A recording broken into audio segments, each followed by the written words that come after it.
واقعہ کربلا تاریخ کا دردناک واقعہ ہے۔ یہ اقتدار کی جنگ نہیں تھی، اقدار کی جنگ تھی۔ دو شخصیتوں کی لڑائی نہیں تھی، دو نظریات کا ٹکراؤ تھا۔ یہ حق اور باطل کا معرکہ تھا۔ یزید ظلم کا استعارہ ہے، حسین ابن علی امن کی علامت ہے۔ یزید جبر کا پتلا ہے، حسین صبر کا پیکر ہے۔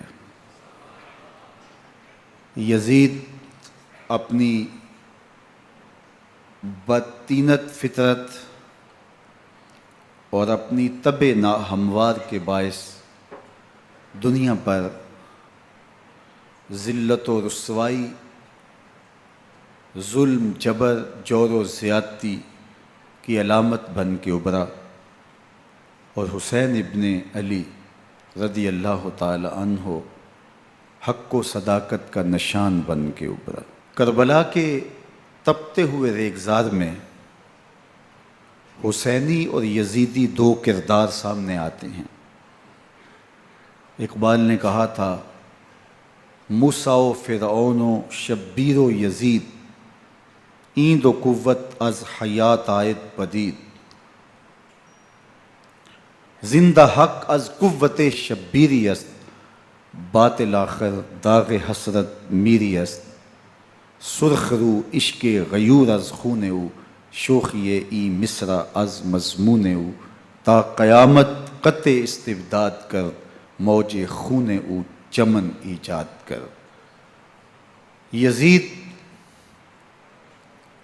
بہدل کی بیٹی محسون کا ناپاک بیٹا تھا، اور حسین محمد عربی کی بیٹی فاطمہ کا شہزادہ تھا۔ یزید دمشق کے اطراف میں سرجون اور جریر اختل جیسے اوباشوں کے جھرمٹ میں پل کے جوان ہوا۔ حسین کے گھر کا دروازہ مسجد نبوی کے اندر کھلتا تھا۔ یزید نشے میں دھت ہو کر کے نمازیں چھوڑ دیتا تھا۔ حسین کی کربلا کے اندر بھی نماز تہجد قضا نہیں ہوئی۔ یزید ظلم کا دوسرا نام ہے، حسین امن کی علامت ہے۔ یزید نے زندگی میں ایک مرتبہ حج کیا اور شراب کے مٹکے ساتھ لے کے آیا، اور اختل اور دیگر گویوں اور مغنیوں کو اپنے ساتھ رکھا تاکہ سفر آسانی سے کٹے۔ حسین ابن علی نے 25 حج سواری ہونے کے باوجود پیدل کیے۔ یزید حج بیت اللہ کے بعد مدینہ المنورہ آیا اور شراب کی ایک مجلس بپا کی۔ حضرت امام حسین رضی اللہ تعالی عنہ جب وہاں پہنچے تو شراب کی پھیلی ہوئی بدبو کو محسوس کرتے ہوئے فرمایا، یہ بو کیسی ہے؟ تو نشے میں دھت یزید بولا، یہ شام میں بنتی ہے، اور ایک جام منگوایا اور اس کو پیتے ہوئے دوسرا جام حضرت امام حسین رضی اللہ تعالی عنہ کی طرف بڑھاتے ہوئے کہا، ابا عبداللہ لیجئے۔ تو حضرت امام حسین رضی اللہ تعالی عنہ نے فرمایا، میں اس کی طرف دیکھتا بھی نہیں ہوں، اور پھر وہ عشقی اشعار پڑھنے لگا۔ جب یزید کی شراب نوشی کا منظر امام حسین رضی اللہ تعالی عنہ اپنی آنکھوں سے دیکھ چکے تھے، تو مجھے بتاؤ یزید کے ہاتھ پہ امام حسین کا پاک ہاتھ کیسے آتا؟ حضرت امام حسین رضی اللہ تعالی عنہ جس ماحول میں پلے تھے، جس ماحول میں پرورش پائی تھی، جس ماحول میں رہے تھے، وہ پاکیزہ اور تقدس مآب ماحول تھا۔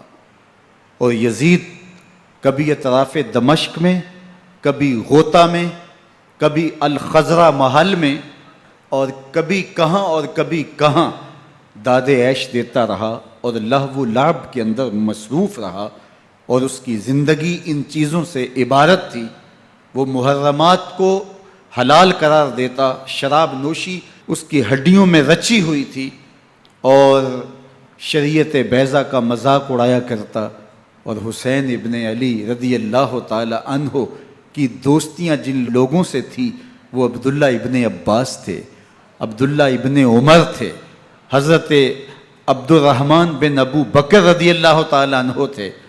یزید تو جوا کھیلتا رہا، یزید تو قمار بازی کرتا رہا، یزید تو شراب نوشی کرتا رہا، اور حسین ابن علی مسجد نبوی کے ممبر میں حضور کے پہلوؤں میں بیٹھتے رہے۔ زمانے نے وہ منظر دیکھا کہ سرخ رنگ کے جوڑے پہنے ہوئے حسنین کریمین حجرہ فاطمہ سے نکلتے ہیں، کم عمری کی وجہ سے کبھی گرتے ہیں کبھی سنبھلتے ہیں، اور آقا کریم خطبہ ارشاد کر رہے ہیں، خطبہ چھوڑ کے حضور نے شہزادوں کو اٹھا لیا۔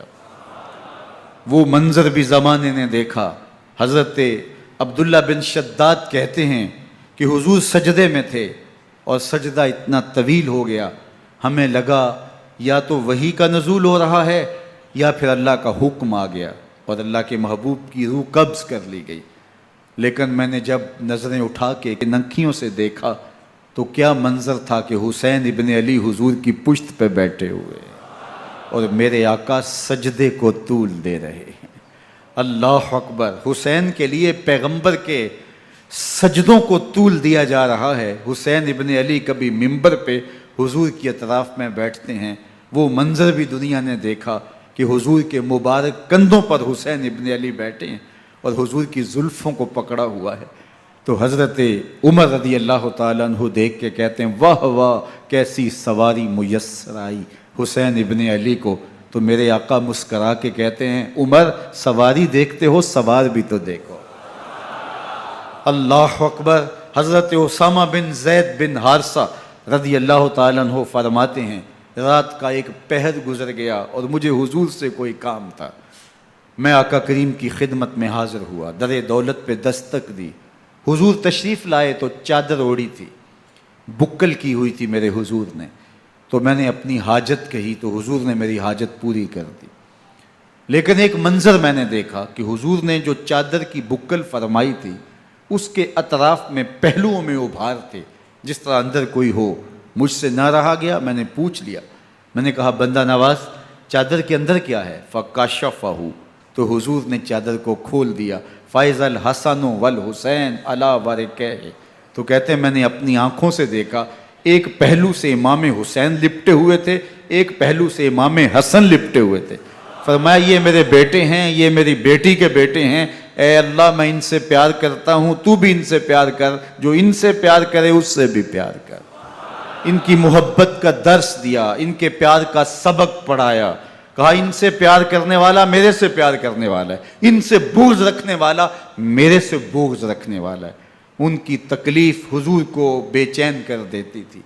حضرت سیدہ فاطمہ الزہرا رضی اللہ تعالی عنہ کے گھر کے قریب سے گزرے تو حضرت امام حسین کے رونے کی آواز آ رہی تھی، تو آقا کریم علیہ السلام نے فرمایا کہ فاطمہ حسین کو چپ کرواؤ، الا تعلمی ان بقاءہ یوزینی، تو جانتی نہیں حسین کا رونا مجھے دکھ دیتا ہے۔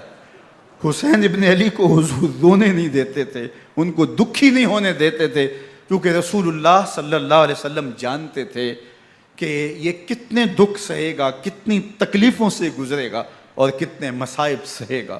زمانے نے وہ گھڑیاں بھی دیکھیں کہ حضرت حذیفہ بن یمان رضی اللہ تعالیٰ عنہ فرماتے ہیں کہ میں حضور کی خدمت میں نماز مغرب کی ادائیگی کے لیے حاضر ہوا، اور میں نے یہ اجازت خاص طور پہ اپنی ماں سے اس شرط پہ لی تھی کہ امی آپ مجھے اجازت دیں، میں حضور کی خدمت میں حاضر ہوتا ہوں، مغرب کی نماز بھی ادا کروں گا اور پھر حضور سے عرض کروں گا حضور میرے لیے اور میری ماں کے لیے بخشش کی دعا کر دیجئے۔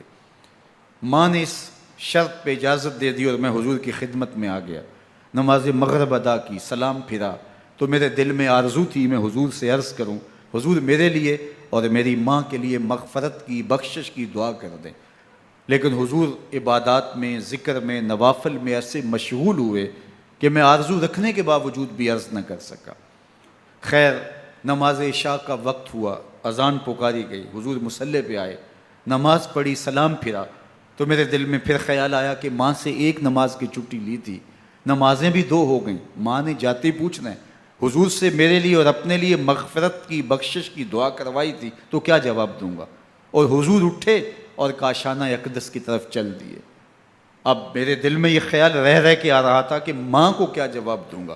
میں تو حضور سے بخشش و مغفرت کی دعا کروا ہی نہیں سکا۔ جب حضور چل پڑے تو غیر ارادی طور پہ میں بھی حضور کے پیچھے چل پڑا۔ چلنے میں تھوڑی سی رفتار تیز ہو گئی، جس سے قدموں کی آہٹ پیدا ہوئی۔ تو جب آواز پیدا ہوئی تو حضور نے رخ پھیرے بغیر فرمایا، من ھذا، میرے پیچھے پیچھے کون آ رہا ہے؟ پھر خود ہی کہا، حذیفہ تو نہیں؟ تو میرا دل دھڑک رہا تھا، قل تو نعم، میں نے کہا جی حضور، میں حذیفہ ہوں۔ فرمایا، ما حاجتک غفر اللہ لک ولامک، کیا کام ہے؟ اللہ تجھے بھی بخش دے، تیری ماں کو بھی بخش دے۔ اب جو کام تھا وہ جنبش لب سے پہلے ہی ہو گیا۔ یہاں تو لفظوں کا سہارا بھی نہیں لینا پڑتا، وہ بند لبوں کی بولیاں بھی سنتے ہیں۔ اقبال بولا ہے، فروغت صبح آثار و دہور، چشم تو بی نندائے ما فی الصدور، تیری نظر تو سینوں کے چھپے راز بھی دیکھتی ہے۔ تو کہا، ما حاجتوں کا غفر اللہ لک ولامک، اللہ تجھے بخش دے، تیری ماں کی بھی مغفرت کر دے، کیا کام ہے؟ اب جو کام تھا وہ تو ہو گیا۔ تو میرے حضور نے ارشاد فرمایا، حذیفہ سنو، ابھی ایک فرشتہ آیا ہے جو اس سے قبل دھرتی پر پہلے کبھی نہیں آیا، آج پہلی مرتبہ اللہ سے اجازت لے کے 2 کام کرنے آیا ہے۔ ایک تو مجھے سلام کرنے آیا ہے، اور دوسرا خوشخبری دینے آیا ہے کہ آپ کی بیٹی فاطمہ جنتی عورتوں کی سردار ہے، اور حسن اور حسین جنتی جوانوں کے سردار۔ ایک طرف یزید ناپاک میسون کا پلیت بیٹا، اور ایک طرف محمد عربی کا نواسا، فاطمہ کے دودھ کا اثر، علی المرتضیٰ کے خون کی تاثیر، رسول اللہ صلی اللہ علیہ وسلم کے کندھوں پہ بیٹھنے والا۔ ایک دن حضور نے امام حسین رضی اللہ تعالیٰ عنہ کے ہاتھ پکڑ لیے اور ان کے پاؤں اپنے پاؤں پہ رکھے، اور پھر فرمایا، بیٹے آگے بڑھو، اور ان کے پاؤں حضور کی پنڈلیوں پہ آئے۔ پھر کہا، بیٹے اور آگے بڑھو، حتیٰ کہ ان کے پاؤں حضور کی رانوں پہ آئے۔ پھر فرمایا، بیٹا اور آگے بڑھو، تو ان کے پاؤں حضور کے مبارک بطن اقدس پہ آئے۔ پھر بازوؤں کو کھینچ کے اپنے قریب کیا، اور حسین ابن علی کے منہ میں اپنی زبان رکھ دی، اور وہ اس طرح چوس رہے تھے جس طرح کھجور چوسی جاتی ہے۔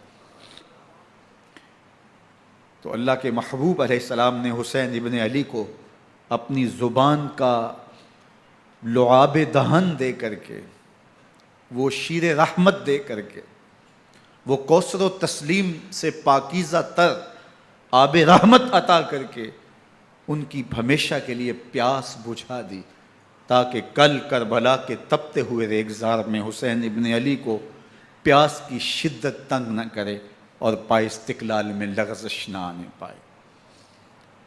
ان نازوں سے پالے ہوئے حسین کو، ان محبتوں سے پالے ہوئے حسین ابن علی کو امتحان بھی اتنے بڑے درپیش تھے۔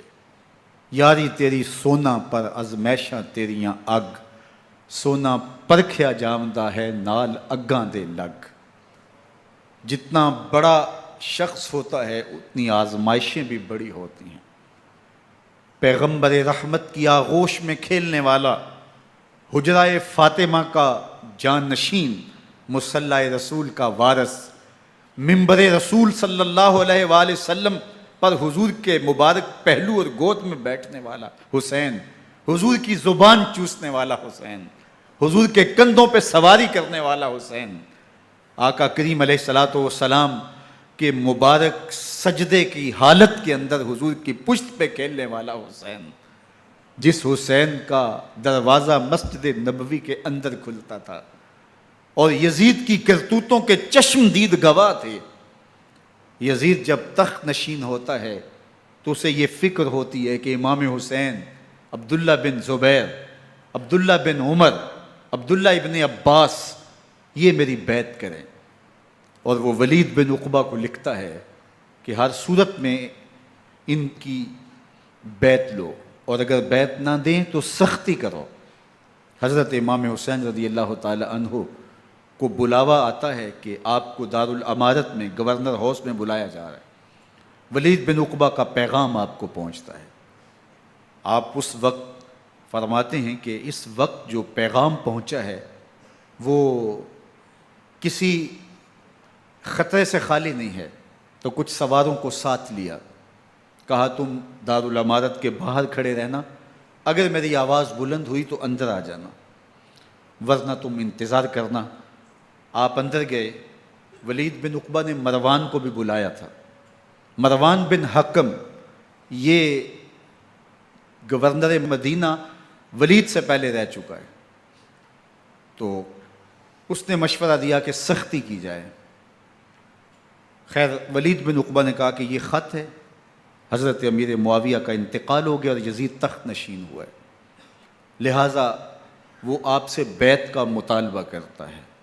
تو حضرت امام حسین رضی اللہ تعالیٰ عنہ نے فرمایا کہ میرے جیسا شخص یوں چھپ کے بیعت نہیں کر سکتا، اور آپ واپس پلٹے۔ مروان بن حکم نے ولید بن عقبہ کو کہا کہ یہ موقع ہے، جانے نہ دیا جائے، اگر یہ نکل گئے تو دوبارہ تم قابو نہیں پا سکو گے، اور انہیں یہیں قتل کر دیا جائے۔ حضرت امام حسین رضی اللہ تعالیٰ عنہ نے یہ بات سن لی۔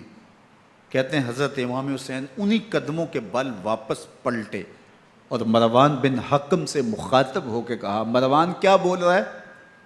وہ خاموش ہو گیا۔ فرمایا تو جانتا نہیں ہم کون ہیں؟ آنا حسین ابن علی ابن ابی طالب، میں حسین ہوں، میں علی کا بیٹا ہوں، ہمارے گھر میں قرآن اترتا رہا ہے، وحی کا نزول ہوتا رہا ہے، اور یزید فاسق ہے، فاجر ہے، مسلمانوں کا قاتل ہے اور شرابی ہے، میں ڈنکے کی چوٹ پہ یزید کی بیعت سے انکار کرتا ہوں۔ بس حیدری کچھار سے محمدی شیر نکل آیا ہے۔ اب اوسان خطا ہو گئے، راستہ چھوڑ دیا، واپس آئے، سیدہ زینب سے ملے، کہا مدینے کو چھوڑنا پڑے گا۔ کہا بھیا کیا ہوا؟ کہا یزید بیعت لینے پہ مصر ہے اور میں کسی صورت بھی بیعت نہیں کروں گا، رسول اللہ کا مدینہ ہمارے خون سے لالا زار بنے گا، میں نہیں چاہتا کہ حضور کے شہر نور کی حرمت پامال ہو۔ دوستو وہ کیسا منظر ہوگا جب حسین ابن علی نے آخری حاضری حضور کے روضے پہ دی ہوگی۔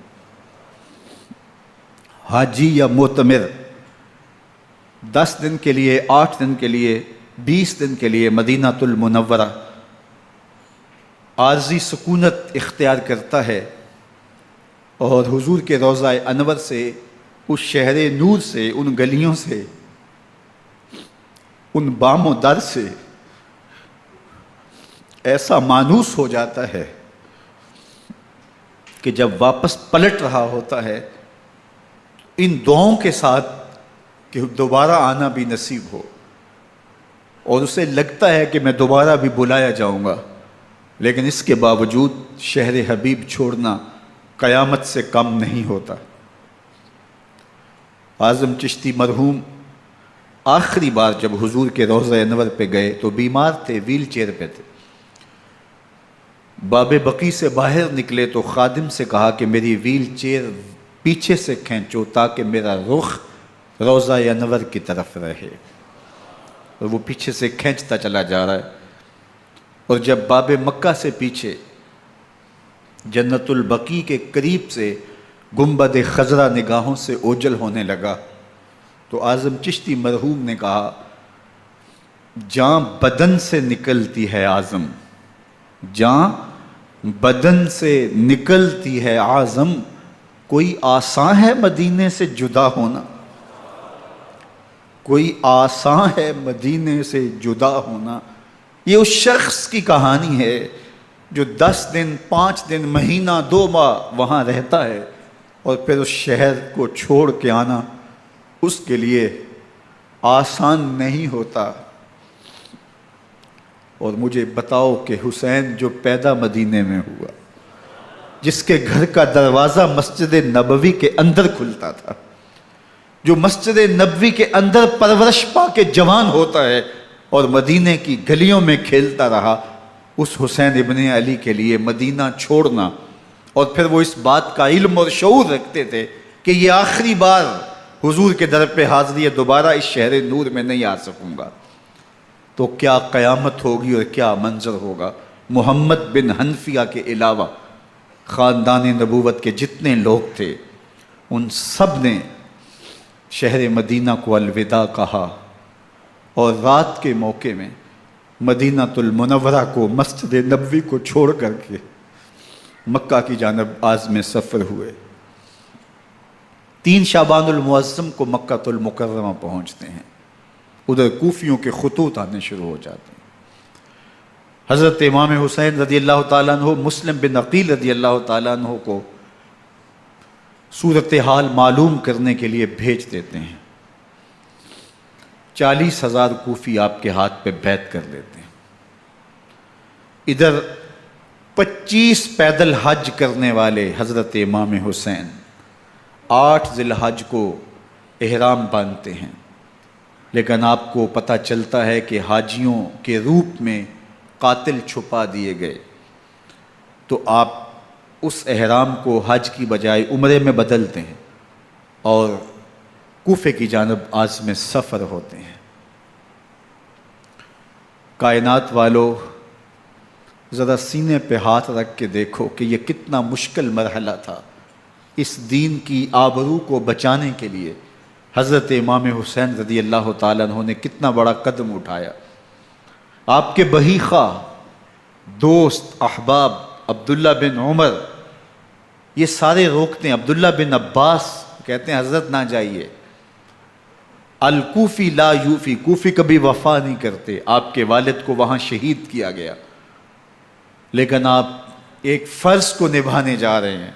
میرے غم گسارو، میرے مہربانوں، نہ روکو مجھ کو جانے دو، مجھے نانے کے دی کی ڈوبتی کشتی بچانے دو، میں جاتا ہوں کہ دنیا پر وفا کا نام رہ جائے، میں رہوں نہ رہوں پر عظمت اسلام رہ جائے۔ میں نہیں جاتا تو نبی کے گھر کی آن جاتی ہے، میں نہیں جاتا تو نبی کے گھر کی آن جاتی ہے، تمہارا دین جاتا ہے، میری غیرت ایمان جاتی ہے۔ حضرت امام حسین یہاں سے چلتے ہیں، ابھی راستے میں ہی پہنچتے ہیں کہ یہ خبر آتی ہے کہ کوفے والوں نے بے وفائی کر دی، حضرت مسلم بن عقیل رضی اللہ تعالیٰ عنہ کو شہید کر دیا گیا، نعمان بن بشیر معزول کر دیے گئے، ابن مرجانہ ابن زیاد وہاں متعین کر دیا گیا جو سخت گیر شخص تھا، اور اس نے لوگوں کو ڈرایا، دھمکایا، اور کوفے کے لوگوں کے دل بدل گئے اور وہ بیتیں توڑنے لگے۔ وہ منظر مسجد کوفہ کا کتنا دلگداز تھا، جب امام نماز کے لیے کھڑے ہوئے تو 40,000 لوگ آپ کے پیچھے تھا۔ جب سلام پھیرا اور امام نے دیکھا کہ پیچھے لوگ نہیں ہیں، پھر لوگوں نے اپنے دروازے بھی بند کر لیے۔ رات کی تنہائیاں ہیں اور حضرت مسلم بن عقیل کو کوئی پناہ دینے والا نہیں ہے، لوگوں نے دروازے بند کر لیے کہ کہیں ہمارے گھر میں نہ آ جائیں اور ہم مشقت اور حکومتی تشدد کا شکار نہ ہوں۔ کتنا دردناک لمحہ ہے حضرت مسلم بن عقیل رضی اللہ تعالیٰ عنہ پہ، اور پھر حضرت مسلم بن عقیل بے دردی سے شہید کر دیے جاتے ہیں۔ آپ ابھی راستے میں ہیں، یہ ساری کہانی پہنچتی ہے کہ حضرت مسلم شہید کر دیے گئے اور بے دردی سے شہید کر دیے گئے۔ وہ جنہوں نے خط لکھے تھے کہ ہم آپ کے ساتھ ہیں اور ہم منتظر ہیں، چشم برا ہیں، آپ کے قدموں کی چاپ سننے کے لیے بیتاب ہیں، آج انہوں نے بیتیں توڑ دی، 40,000 کوفی منحرف ہو گئے۔ مسجد کوفہ کا وہ منظر کس قدر روح کو تڑپا دینے والا تھا۔ ہم پچھلے سال عصر اور مغرب کے درمیان جب کوفہ پہنچے تو سورج ڈوبنے کے قریب تھا۔ میں نے اپنی زندگی میں اتنا اداس موسم کہیں نہیں دیکھا جتنا اداس موسم کوفے میں دیکھا۔ ایسے لگتا تھا جس طرح کوفے کی آب و ہوا آج بھی شرمندہ ہے جو مسلم بن عقیل اور خاندان نبوت کے ساتھ اہل کوفہ نے کیا۔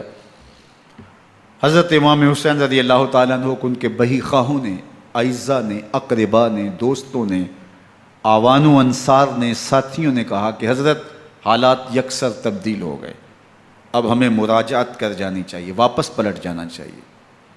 تو حضرت امام حسین کافی سوچ بچار میں رہے، پھر اس کے بعد آپ نے فیصلہ کیا کہ ہم آگے بڑھیں گے۔ دوستوں نے کہا کہ حضرت اگر آپ آگے بڑھیں گے تو ہمیں لگتا ہے کہ وہ آپ کے ساتھ سلوک اچھا نہیں کریں گے اور آپ بچوں کے سامنے پیاس سے شہید کر دیے جائیں گے۔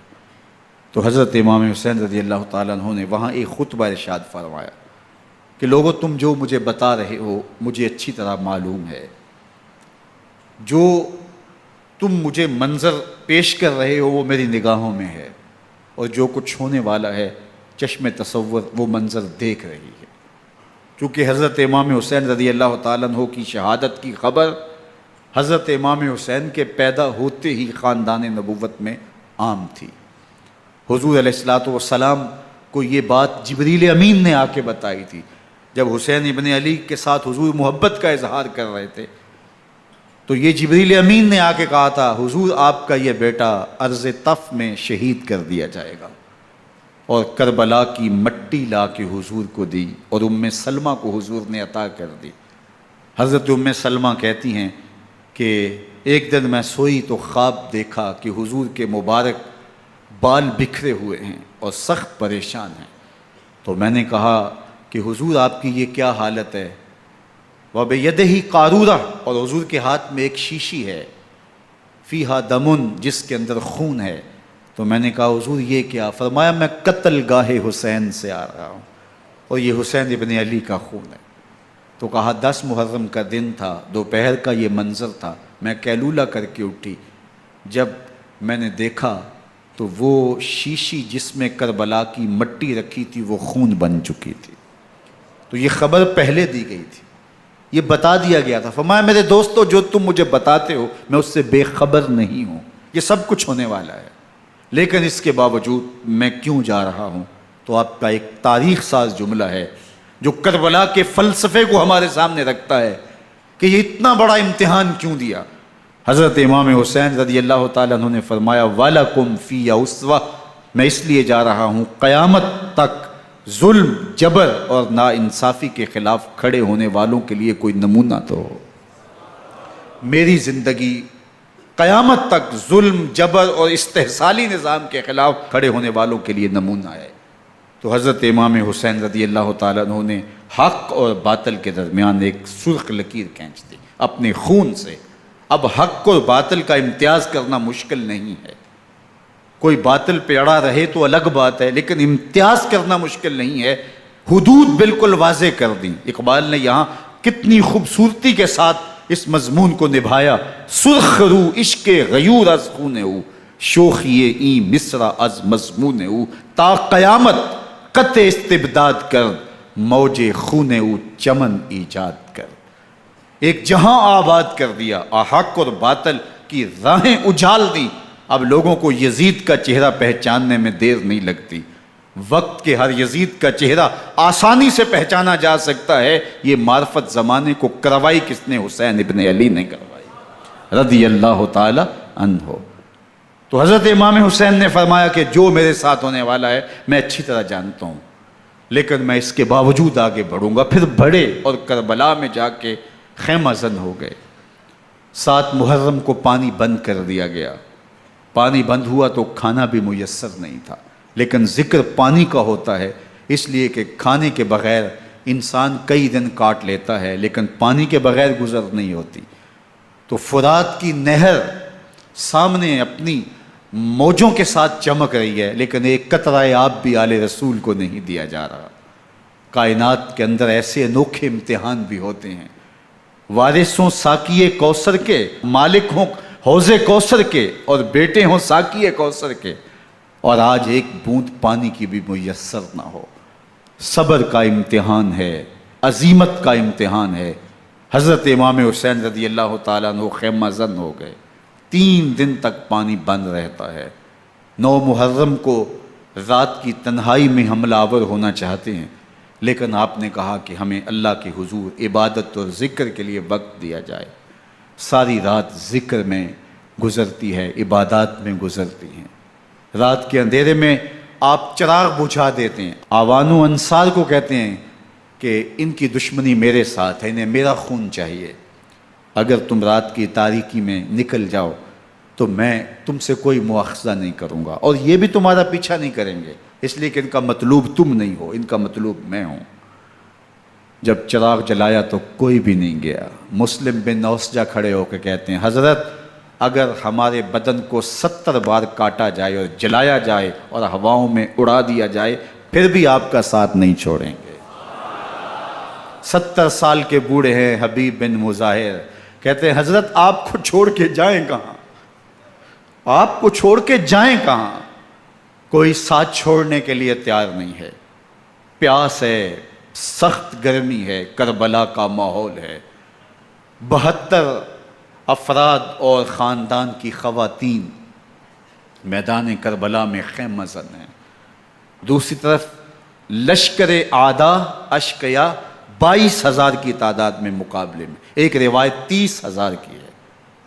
ان صرف 72 پیاسے لوگوں کے لیے اتنے لوگوں کو جمع کرنے کا مقصد خوف زدہ کرنا تھا۔ شرط ہے کہ یزید کی بیعت کر لیں، محاصرے توڑ دیں گے، پانی دستیاب ہوگا، اعزاز و اکرام سے نوازا جائے گا، خزانوں کے منہ کھول دیے جائیں گے۔ لیکن حسین ابن علی کہتے تھے سب کچھ لٹ جائے گا، باطل کے ہاتھ پہ ہاتھ نہیں رکھوں گا۔ اللہ اکبر۔ اب صبح طلوع ہوتی ہے، عاشور کا دن چڑھتا ہے، سورج اپنی پوری تمازت کے ساتھ گرمی برسا رہا ہے۔ آج خاندان نبوت کا امتحان زمانے نے دیکھنا ہے۔ رسول اللہ کا لعاب چوسنے والا اس کے صبر کا آج امتحان ہے۔ حضور کے کندھوں پہ کھیلنے والے حسین کا آج امتحان ہے۔ اللہ اکبر۔ حسین ابن علی تمام حجت کرتے ہیں میں نے تمہارا کچھ نہیں بگاڑا، میں نے کسی کا خون نہیں کیا، میں نے کوئی زیادتی نہیں کی، تم کیوں میرے قتل کے در پہ ہو؟ تم جانتے نہیں میں کون ہوں؟ میں تمہارے نبی کا نواسا ہوں، رسول اللہ صلی اللہ علیہ وآلہ وسلم کے کندھوں پہ کھیلتا رہا ہوں، حضور کا لعاب چوستا رہا ہوں، اور میں بوسہ گاہ رسول صلی اللہ علیہ وآلہ وسلم ہوں۔ لیکن ان اشقیاء کے دل پر کوئی چیز اثر انداز نہیں ہوتی۔ ایک ہور ہے، اللہ اس کے دل میں نرمی ڈالتا ہے۔ پہلے تو امام حسین کو گھیر کے لے کر کے آتا ہے، لیکن بعد میں وہ قافلہ یزید سے قافلہ حسین کی طرف آ جاتا ہے۔ امام حسین فرماتے ہیں تو دنیا میں بھی ہور ہے، آخرت میں بھی ہور ہے، آزادی مل جاتی ہے۔ باقی 22,000 کا لشکر جرار امام حسین کے قتل کے در پہ ہے۔ پھر تاریخ نے خاندان نبوت کا وہ انوکھا امتحان دیکھا۔ حضرت امام حسین کے بچے بالخصوص خواتین پیاس کی شدت میں حلق خشک ہیں۔ حضرت سکینہ تڑپ کے اپنے باپ سے کہتی ہیں کہ مجھے 6 ماہ کے علی اصغر کی پیاس نہیں دیکھی جا رہی۔ بچے کو ہاتھوں پہ اٹھاتے ہیں اور نہر فرات کے کنارے پہنچ کے فرماتے ہیں اشقیاء سے مخاطب ہو کے تمہارا معاملہ میرے ساتھ ہے، اس 6 ماہ کے بچے نے تمہارا کچھ نہیں بگاڑا، اور چلو بھر کے اس کا حلق سیراب کرنا چاہتے ہیں۔ ایک 2 شاخہ تیر آتا ہے جو حضرت علی اصغر کے گلے کو چیر دیتا ہے۔ راوی لکھتے ہیں کہ وہ عام تیر نہیں تھا، جانوروں کو شکار کرنے کے لیے جو بڑے تیر ہوتے ہیں وہ 2 شاخہ تیر تھا۔ وہ گردن کو کاٹ دیتا ہے، خون بہنے لگتا ہے، گردن لٹک جاتی ہے۔ حضرت امام حسین وہ بہتا ہوا خون اپنے چلو میں لیتے ہیں اور آسمان کی طرف اچھال کے کہتے ہیں مالک حسین کی یہ قربانی بھی قبول فرما۔ یہ تماشا لب بام نہیں ہے۔ بچہ بیمار ہو، ڈاکٹر جواب دے دیں، ماں باپ کے ہاتھ پھول جاتے ہیں۔ زندگی کی سانسیں ابھی چل رہی ہوتی ہیں، لیکن ڈاکٹر کہے کہ یہ میرے بس کا روگ نہیں ہے، کہیں اور لے جاؤ، تو زندگی کا لف و نشر غیر مرتب ہو جاتا ہے۔ میں سلام پیش نہ کروں حسین ابن علی کو، 6 ماہ کا علی اصغر ہاتھوں میں دم توڑتا ہے، گردن لٹک جاتی ہے، خون بہہ رہا ہے۔ اب خیموں کی طرف بڑھ رہے ہیں، لیکن زبان پہ شکایت نہیں ہے۔ کہتے ہیں مالک حسین کی یہ قربانی قبول کر لے۔ اب خیموں کی طرف آنا، شہر بانو، ام رباب، سیدہ زینب، حضرت سکینہ سلام اللہ علیہا کا سامنا کوئی آسان کام نہیں تھا، لیکن حسین ابن علی آتے ہیں، شہزادے کو یہاں خیموں کے قریب رکھ کے کہتے ہیں کہ یہ حوض کوثر سے سیراب ہو گیا ہے۔ اللہ اکبر!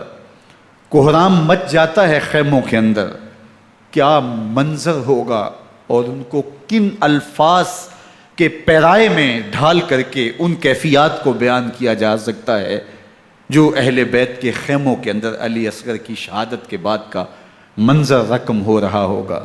اللہ اکبر! ادھر اشکیا آوازیں دے رہے ہیں، مبارزت کے لیے پکار رہے ہیں۔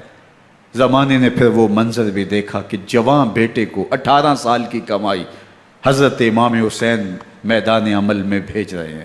وہ علی اکبر جو حسین کا نور نظر ہے، آنکھوں کا قرار ہے، دل کی تسکین ہے۔ اور پھر حضرت علی اکبر جب گھوڑے کی زین سے فرش زمین پہ گرتے ہیں تو باپ کو آواز دیتے ہیں، اور حضرت امام حسین جو ہے وہ آگے جا کے بیٹے کی لاش اٹھاتے ہیں۔ اللہ اکبر! 18 سال کے بیٹے کی لاش کو کندھوں پہ اٹھا کے خیموں تک لاتے ہیں اور ہاتھ پھیلا کے کہتے ہیں مالک حسین کی یہ قربانی بھی قبول فرما۔ کبھی قاسم بن حسن کی لاش اٹھا کے لاتے ہیں، کبھی اون و محمد کی لاشیں اٹھا کے لاتے ہیں، بھتیجوں کی، بھانجوں کی، بھائی عباس کے کٹے ہوئے بازو اور زخموں سے چھدا ہوا لاشا۔ کیا کیا قیامتیں تھیں جو اس کربلا کے ایک میدان کے اندر نہیں توڑی گئیں۔ حضرت امام حسین پر دکھ پہ دکھ، تکلیفوں پہ تکلیفیں۔ اب 71 لاشیں اٹھا کے خیموں تک پہنچا چکے، اور ادھر مبارزت کی دعوت دی جا رہی، آؤ میدان عمل میں آؤ، اب دیر کیوں کر رہے ہو۔ رسول اللہ کا حرم، رسول اللہ کی شہزادیاں جو نازوں میں پلی تھیں، وہ کلیاں جو شبنم کا بوجھ بھی گوارا نہیں کر سکتی تھی، آج مصیبتوں کے پہاڑ ٹوٹ گئے۔ حضرت امام حسین کبھی شہربانوں کو، کبھی ام رباب کو دلاسا دیتے ہیں، کبھی حضرت زینب کو کہتے ہیں۔ حضرت زینب کربلا کے اس میدان کے اندر بڑے حوصلے کے ساتھ اپنے بھائی کے ساتھ کھڑی رہی، اپنے 2 بیٹے راہ خدا میں پیش کیے، ان کی لاشیں وصول کیں، لیکن زینب جس جرأت کے ساتھ، جس پامردی کے ساتھ اس سارے منظر کو حوصلے کے ساتھ سہتی رہی، وہ یقیناً حوصلہ سیدہ زینب سلام اللہ علیہا کا ہی ہے۔ لیکن یہ وہ منظر تھا کہ زینب کا دل بھی ڈول گیا جب حسین ابن علی گھوڑے پہ بیٹھنے لگے، اور ان کو گھوڑے میں بٹھانے والا کوئی نہیں تھا، اور جو بھی سوار جاتا پھر واپس اس کی لاش ہی آتی اور حسین ابن علی لے کے آتے۔ آج حسین ابن علی جا رہے ہیں، زندگی کا سارا سرمایہ لٹ رہا ہے، حضرت زینب سلام اللہ علیہا سنبھل نہیں رہی۔ حضرت امام رضی اللہ تعالیٰ عنہ اٹھے اور آپ نے حضرت زینب کو صبر کی تلقین کی اور کہا کہ صبر ہی بہترین ذریعہ ہے اور اللہ کی قربت کا ایک بہترین سبب ہے، اور ان کو صبر کی تلقین کرتے ہوئے فرمایا کہ میرے بعد تم نے اس ذمہ داری کو سنبھالنا ہے، اور ان مخدرات اسلام کی، ان شہزادیوں کے پردے کی تم نے حفاظت کرنی ہے۔ اور پھر گھوڑے کی زین کس کے امام حسین لشکر اشکیا کی طرف بڑھتے ہیں۔ اب خیموں سے سسکیوں کی آواز آ رہی ہے، ان کا سردار، ان کا تاجدار آج سب کو چھوڑ کے کربلا کے میدان کی طرف بڑھ رہا ہے۔ جرم کیا کیا، قصور کیا کیا، اس نے کیا زیادتی کی کہ آج نیزوں اور انیوں کے مقابلے میں 22,000 کا لشکر حضرت امام حسین پہ ٹوٹ پڑتا ہے۔ آپ پھر اتمام حجت کرتے ہیں، میں نے کسی کو قتل نہیں کیا، خون ناحق نہیں بہایا، میرے خون کے درپے کیوں ہو، اپنی آخرت کیوں برباد کرتے ہو، تم جانتے نہیں میں کون ہوں، میں تمہارے نبی کا نواسا ہوں۔ لیکن ابن زیاد کہتا ہے مقابلے میں آؤ۔ پھر حضرت امام حسین رضی اللہ تعالیٰ عنہ مقابلے میں آتے ہیں، اور جب گھوڑے کو ایڑ لگا کے دشمن اشقیاء پہ ٹوٹتے ہیں تو پھر ایسا منظر ہوتا ہے کہ وہ بھیڑ بکریوں کی طرح آگے بھاگتے ہیں۔ 71 زخم کلیجے پہ لیے شجاعت کا یہ پیکر جب میدان میں آتا ہے، آواز آتی یہ کون ذی وقار ہے، بلا کا شاہ سوار ہے، لباس ہے پھٹا ہوا، غبار سے اٹا ہوا، تمام جسم نازنی چدا ہوا کٹا ہوا، یہ نبی کا نور عین ہے، یہ بال یقین ہو سکتا ہے، یہ حسین ابن علی ہیں رضی اللہ تعالیٰ عنہ۔ پھر چاند بادلوں میں گھر جاتا ہے، شامی غنڈے تیر برساتے ہیں، تلواروں سے آپ کے بدن پر ضربیں لگاتے ہیں اور نیزوں سے آپ کے بدن کو پرو دیتے ہیں۔ جب آپ کا پیراہن بعد میں اتارا گیا تو آپ کے پیراہن میں 122 سوراخ تیروں کے تھے، 33 زخم تلواروں کے اور 34 گھاؤ نیزوں کے تھے۔ جب گھوڑے کی زین سے فرش زمین پر آئے، بدن چھلنی تھا، زخم زخم سے خون بہ رہا تھا۔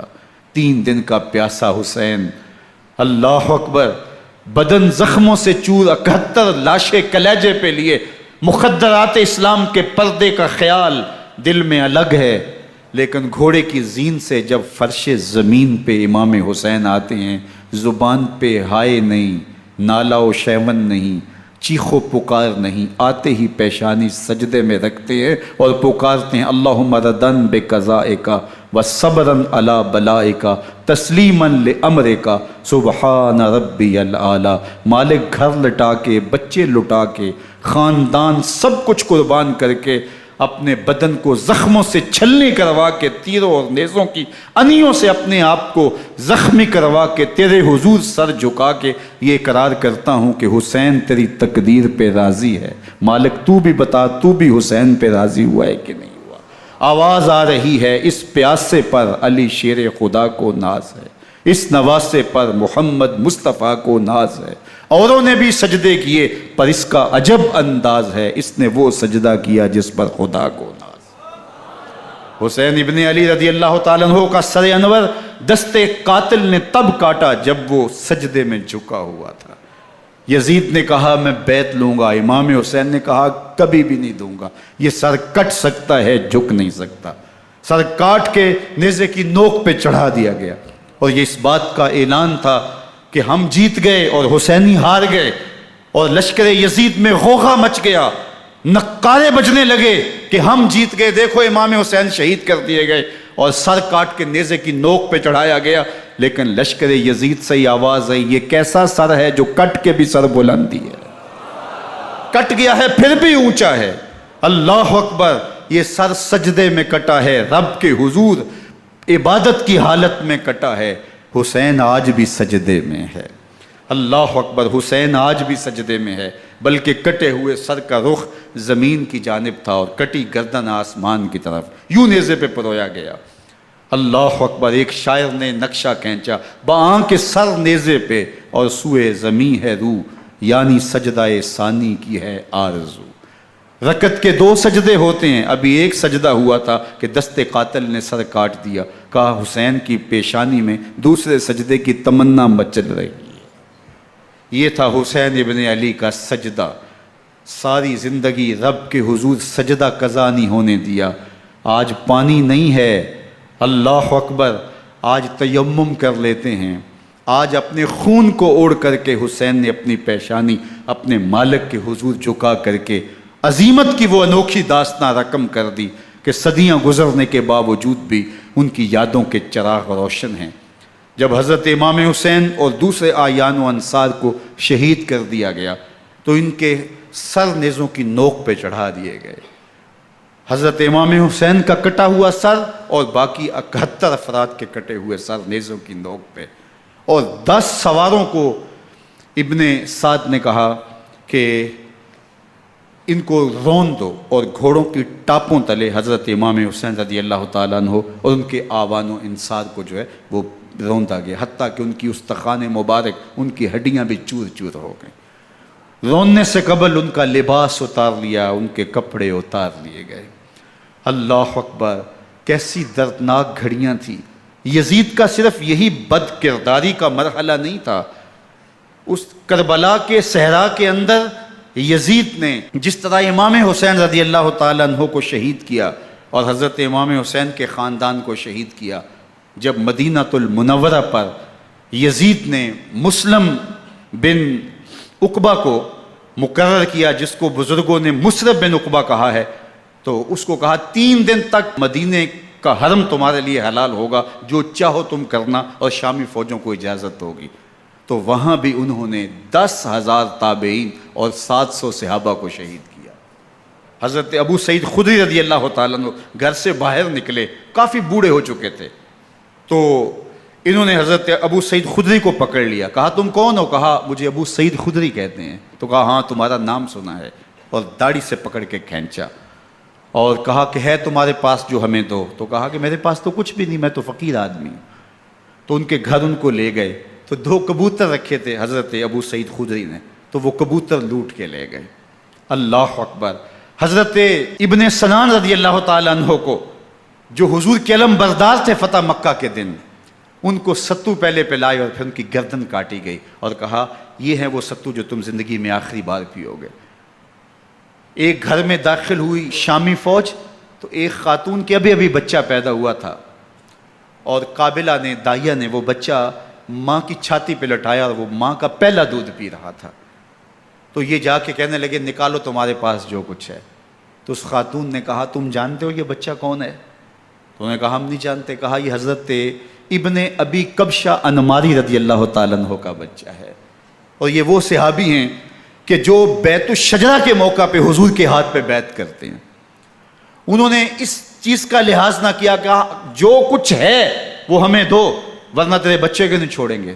تو ماں بچے سے مخاطب ہو کے کہتی ہے، ابھی بچہ پیدا ہوا ہے اور ماں سے پہلا دودھ پی رہا ہے، کہ بیٹے اگر میرے پاس کچھ ہوتا، وہ قیمتی سے قیمتی چیز بھی ہوتی، تیری جان کے لیے قربان کرتی، لیکن اس وقت میرے پاس کچھ ہے نہیں۔ تو ایک شکی آگے بڑھا اور بچے کو ایک ٹانگ سے پکڑ کے کھینچ کے دیوار کے ساتھ پٹک کے مارا، جس سے دماغ کا بھیجا نکل گیا۔ کیا کیا زیادتیاں نہیں کی۔ 700 صحابہ حرہ کے واقعہ میں شہید کیے یزید نے، اور 10,000 تابعین شہید کیے۔ مسجد نبوی میں ممبر رسول کے ساتھ گھوڑے باندھے، اور وہ ممبر رسول اور مصلی رسول کے قریب لید کرتے رہے۔ حضرت سعید عبد المسیب فرماتے ہیں میں نابینا تھا اور حضور کے روضہ انور کے پاس بیٹھا تھا، اور یزید کے سپاہی آتے، جو بھی مسجد میں نظر آتا پکڑ کے لے جاتے، مجھے نابینا سمجھ کے چھوڑ دیتے، لیکن میں پریشان تھا کہ ظہر کا وقت ہوگا، عصر کا وقت ہوگا، مغرب عشاء کا وقت ہوگا، نہ اذان نہ اقامت نہ جماعت، تو کیسے مجھے پتہ چلے گا کہ نماز کا وقت ہو گیا، اور کیسی میری نمازوں کا کیا بنے گا؟ میں اس فکر میں بیٹھا تھا۔ لم ازل اسمع الاذان والاقامت من قبل رسول اللہ صلی اللہ علیہ وآلہ وسلم۔ فرماتے ہیں جب بھی پھر نماز کا وقت آیا، گنبد خضرا سے اذان کی بھی آواز آئی، اقامت کی بھی آواز آئی۔ 3 دن تک مسجد نبوی کے اندر گھوڑے بندے رہے، اور مدینہ کی حرمت پامال کی۔ مدینہ کے گھروں کے اندر یہ بدکماش داخل ہوئے، اور جو بدکاریاں انہوں نے کی کلیجہ منہ کو آتا ہے۔ 1002 شیزائیں ان بدکاروں کی بدکاریوں کی وجہ سے کنواری حالت کے اندر حاملہ ہوئی۔ 3 دن تک مدینے کا حرم انہوں نے پامال کیا، اور پھر مکہ المکرمہ میں کعبۃ اللہ پر گولے برسائے، اور کعبہ کا غلاف جل گیا۔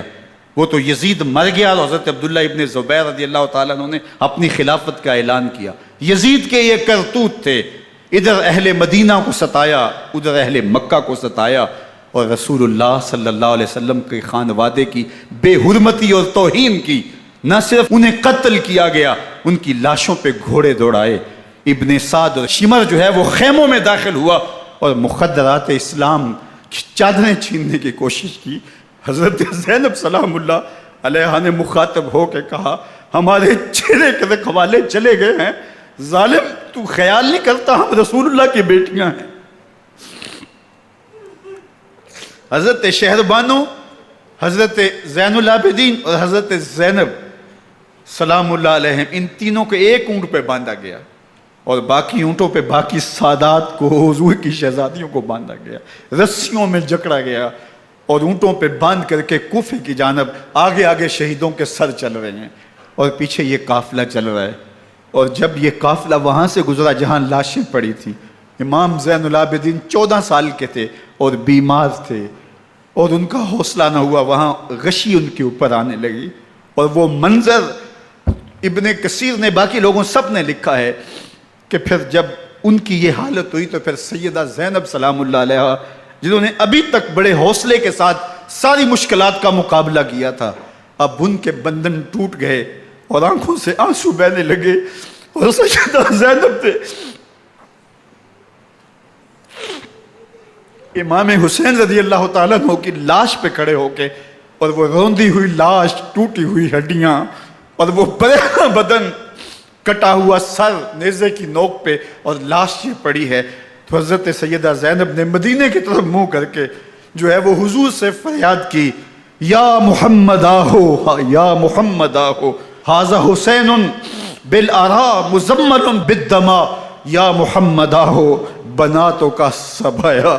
یا رسول اللہ، اے پیارے آقا، یا جد آہو، اے ہمارے نانا محترم، یہ دیکھیے آپ کا حسین پڑا ہوا ہے، بدن سے کپڑے اتار لیے گئے، خاک ہوائیں اڑا رہی ہیں، اور اس کے اوپر چادر جو ہے وہ مٹی کی پڑ گئی ہے۔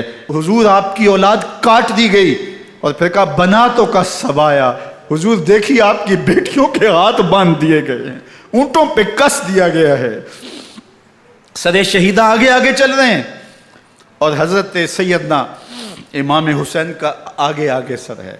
راستے کے اندر ایک جگہ آئی، رات گزری اور ان کو اتارا گیا۔ رات کا موقع تھا، ایک خاتون آئی اور اس نے کوئی کھانا پیش کیا ان کو، اور کہا کہ میں کسی زمانے میں حضرت سیدہ فاطمہ تو زہرا کی نوکری کیا کرتی تھی، ان کی لونڈی تھی، ان کی کنیز تھی، اور آج مجھے پتہ چلا کہ آپ لوگ گزر رہے ہیں، تو میں نے کہا کہ میں اپنی مخدومہ کے خاندان کی خدمت کروں۔ اور پھر اس نے کہا کہ اس وقت سیدہ کی گود میں ایک 6-7 ماہ کی بچی تھی جس کو زینب کہا کرتے تھے، تو سیدہ زینب نے کہا کہ اماں اگر پہچانتی ہو تو وہ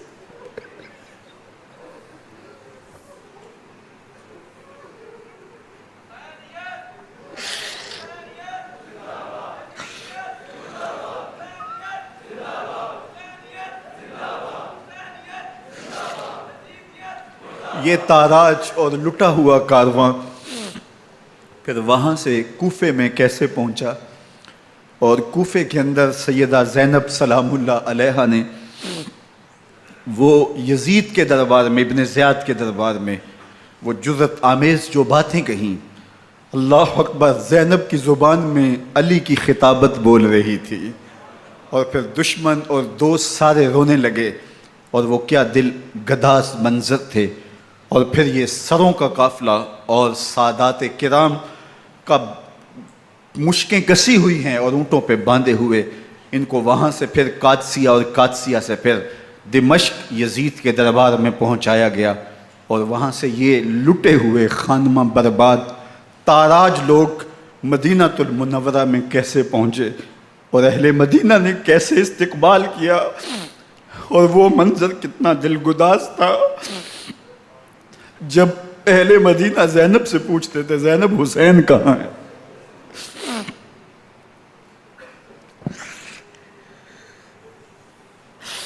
بے مروت بے وفا تیرا بھی کیا افسانہ ہے، جس نے اپنی ہی شمع کو گل کیا تو وہ پروانہ ہے۔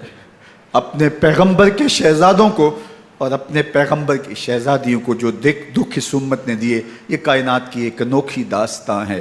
اللہ ہمیں اسوہ شبیری پہ عمل کی توفیق عطا کرے اور ان کے نقوش پاک کی برکتیں دے، اہل بیت کی محبت ہماری روحوں میں جذب کر دے، اور جس عظیمت کے ساتھ، جس حوصلے کے ساتھ انہوں نے دکھوں کو جھیلا، جو دہکتی آگ کے شعلوں پہ سویا وہ حسین، جو جواں بیٹے کی میت پر نہ رویا وہ حسین، جس نے سب کچھ کھو کے کچھ نہ کھویا وہ حسین، مرتبہ اسلام کا جس نے دوبالا کر دیا، خون نے جس کے دو عالم میں اجالا کر دیا، جو کہ سوزے غم کو سانچے میں خوشی کے ڈھال کے، مسکرایا موت کی آنکھوں میں آنکھیں ڈال کے۔ اے حسین ابن علی تم پر سلام، نازش آل نبی تم پر سلام۔ ذرا میرے ساتھ یہ پڑھ لیجئے، اے حسین ابن علی تم پر سلام، نازش آل نبی تم پر سلام، تم پہ لاکھوں رحمتیں لاکھوں سلام، اے شہیدان محبت کے امام، لالا گوں لالا بدن لالا کفن، اے چمن اندر چمن، زندگی ہی زندگی تیری حیات، اے حیات اندر حیات، افتخار ملت بیضا ہے تو، رب کعبہ کی قسم یکتا ہے تو، فخر کا دل میں دریچہ باز کرنا چاہیے، جن کا تو آقا ہے ان کو ناز کرنا چاہیے۔ وآخر دعوانا ان الحمد للہ۔